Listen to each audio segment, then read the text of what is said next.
चमकपुर गांव में गोपाल नाम का एक लड़का रहता था। उसकी सौतेली माँ और बाप ने उसे घर से निकाल दिया था। उसकी सौतेली माँ ने सब कुछ अपने और अपने बच्चों के नाम पे कर रखा था और गोपाल को हिस्से के नाम पे 3 गायें दे रखी थी। गोपाल पढ़ा लिखा तो बहुत था, पर नौकरी ना मिलने के कारण उसने सोच लिया था कि वो अब उन तीनों गायें की खूब देख रेख करके उनसे जो दूध मिलेगा उसे बेच के अपना कारोबार चलाएगा। अब मैं बिल्कुल अकेला हो गया हूँ। गौ माता, तुम तीनों के अलावा मेरा अब कोई भी नहीं है। बस मेरा घर चलाने के लिए तुम तीनों को मेरी मदद करनी होगी। तीनों गायें बहुत ही हट्टी कट्टी और जवान थीं और रिश्ते में भी एक दूसरे की बहनें लगती थीं। चंपा, चमेली और मैना। मैना सबसे बड़ी और समझदार गाय थी।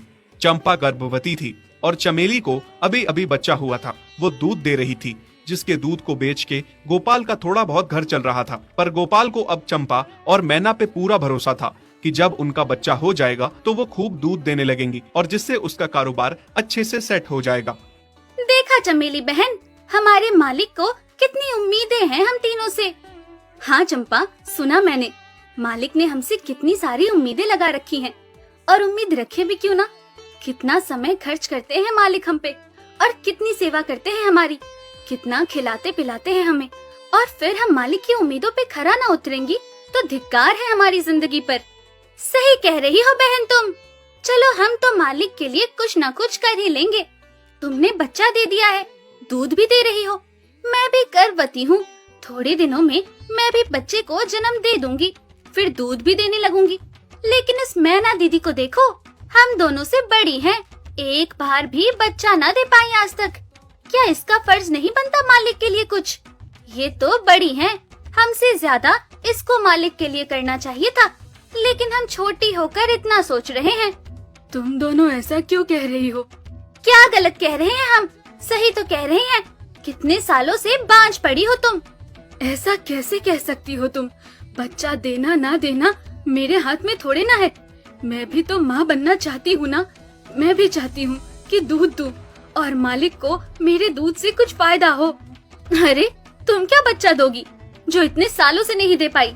तुम ये ख्वाब लेना बंद करो कि तुम बच्चा दोगी और तुम्हारे दूध से मालिक को कोई फायदा होगा।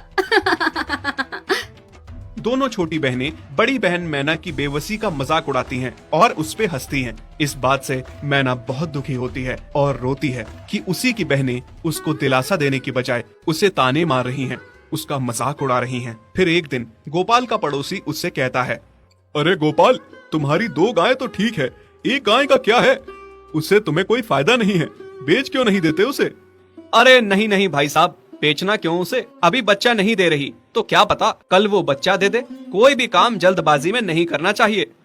अरे नहीं गोपाल, मेरे कहने का ये मतलब था कि तुम्हें अपना कारोबार जल्द खड़ा करने की जरूरत है, क्योंकि तुम्हारे घर वालों ने तुम्हारे साथ जो कुछ भी किया वो बहुत गलत था। अब तुम्हें जो भी करना है अकेले ही करना है। आगे शादी भी तो करनी है तुम्हें, उसके लिए भी खूब पैसा कमाना पड़ेगा। जब तुम्हारी सारी गायें दूध देंगी तभी तो कारोबार अच्छा चलेगा ना। हाँ, बात तो तुम सही कह रहे हो भाई।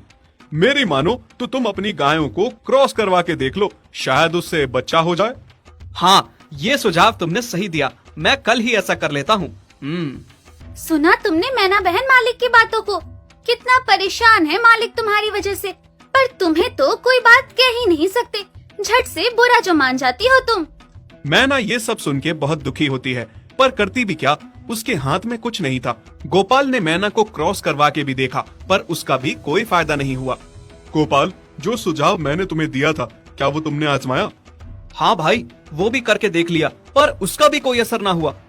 ये गाय किसी काम की नहीं है गोपाल, मेरी माना तो इसे बेच दो। मैं सोच रहा हूँ एक बार फिर से क्रॉस करवा के देखता हूँ, शायद कोई बात बन जाए। देख लो, पर मुझे नहीं लगता। देखा, इन लोगों को भी पता चल गया, तुम बच्चा नहीं दे सकती, तुम बांझ ही रहोगी। सही कह रही हो तुम दीदी, इतने जतन करने के बाद भी बच्चा नहीं हो रहा तो अब क्या होगा? गोपाल मैना को एक बार फिर से क्रॉस करवा लेता है। दोनों बहनें चंपा और चमेली मैना के बांझपन का मजाक उड़ाती हैं और उस पे खूब हंसती हैं। फिर एक दिन मैना चमेली के बच्चे के साथ खेल रही थी कि तभी चंपा देख लेती है। हाँ देख तो चमेली दीदी, ये मैना दीदी तेरे बच्चे के साथ क्या कर रही है?